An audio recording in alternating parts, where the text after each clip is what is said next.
Well, it sure hasn't been a very smooth part of the season from the standpoint of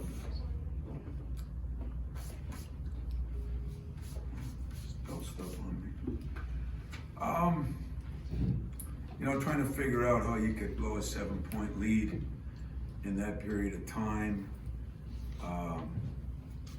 play so poorly in some ways and so good in other ways. What we had is, I thought Xavier was unbelievable in the first half. We just can't get everybody on the same page at the same time.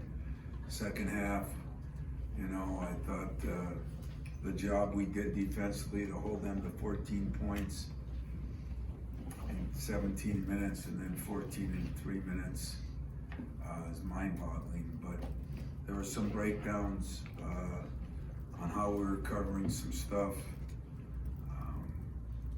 That three that the big kid hit shouldn't have happened, and neither should have. Smile more, Coach. What's up, JJ? How you doing, buddy? One of the bright spots of my day. Are you coming back to say that you're playing with us now? The hell with Memphis? Is that what you're saying? Yeah, I'm saying that right now. I said it right now. Right there.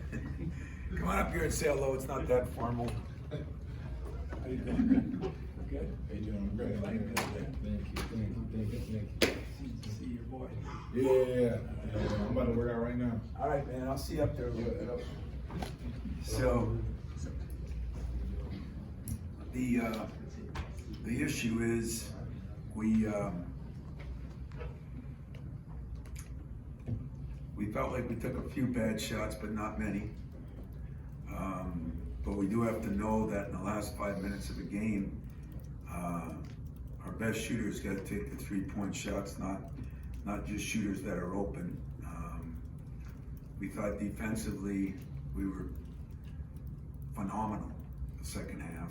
Even at the end, they hit a couple shots after going 0 for 10 from 3.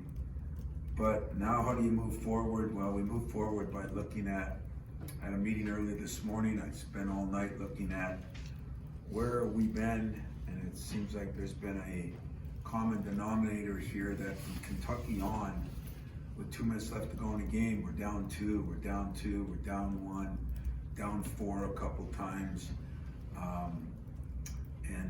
Either a great play by them, Kentucky, Virginia Tech hits a 3, laying on his back, or a bad play for us, the 3 games when we missed all the layups.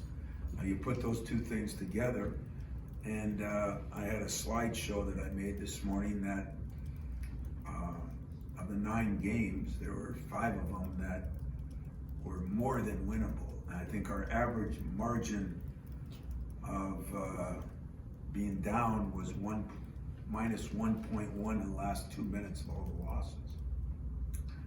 So what I'm trying to sell is, not to you, because fans don't believe it, but to my players, is we're a basket away, we're a layup away, we're 1 stop away from being very, very, very good. Winning 3-4 more games easily. And I've been there in 2005 before with a similar deal where I don't know what we finished in the league. It was 4th or 5th. A lot of close losses, and was able to right the ship a little bit. I felt like our guys played hard. I just felt like we didn't play as well in that first half. And the biggest issue was in the first half was our transition defense. And they were very good in the first half. We were much better in the second half. So I'm disappointed with our performance, especially that first half. We need to find ways to win games instead of finding ways to lose games.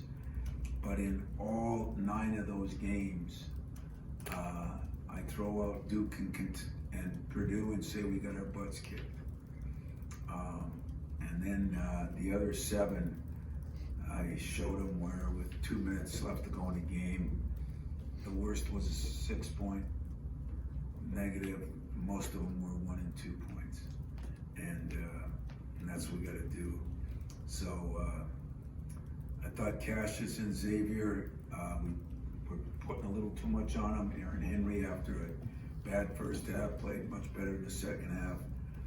Rocket, you know, I thought one of the commentators made a good point. You know, we have to get back to role playing a little bit, and he made a couple shots, missed a couple shots, maybe took one bad shot, but the defense he played in the second half on that kid was unbelievable. And for a freshman to do that, that's a big plus that we're going to move forward on. And I guess I got to congratulate Xavier and Tamia. They finally had their little boy early this morning. So took care of that. That was a plus. As far as Nebraska goes, obviously, you know, I think they're very well coached. I'm a big fan of Fred Hoiberg. He, you know, came here during his year off, spent some time with us here and there. And even though they've lost 10 in a row, they have a strange team, and he'd be the first to tell you, you know, they have a bunch of players who can fill it up. They played a lot of people tough. They just took Maryland right to the wire, missed a layup to win it at Maryland. They've got guys that can hit threes. They got guys that in open court are very, very good. They've had some very tough losses. They have 3 players in double figures. The Cheatham kid we played against, that he started at Marquette, and then he went to Florida Gulf Coast.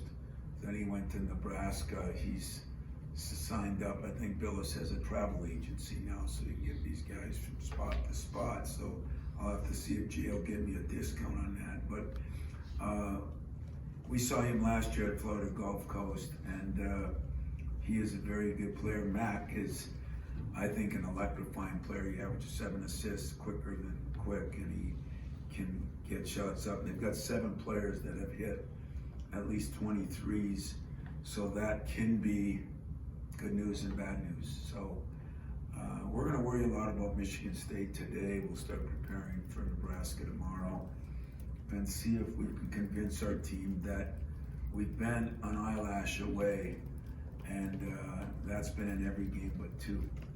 And so it's funny how when you win by 1 point, you're God, and when you lose by 1 point, you're the other kind. And that's what I got to do now. That's what I got to build on. So, question. Tom,